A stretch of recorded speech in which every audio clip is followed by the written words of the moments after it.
Right there is the remote, and in order to replace the battery for it, notice on the left side of the remote there is that spot right there. We will use a screwdriver just like that, and while keeping the button portion at the bottom, we will go ahead and punch in the screwdriver in that spot. Make sure to position the screwdriver a little upside because here we are taking out the top cover only. There it is.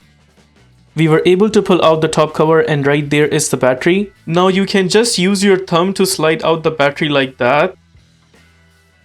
Once it reaches to the edge, we will just pull it out.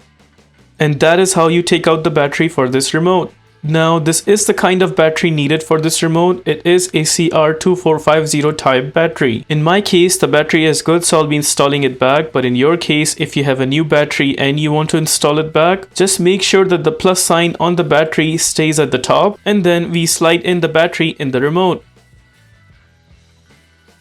Make sure the battery is completely in, and once the battery is completely in, only then we will punch in the other side on the top. Again, we make sure to keep the button portion at the bottom, and then we go ahead to punch in the top cover. We make sure both the covers are leveled properly, and then we will press the top cover to install it firm and strong.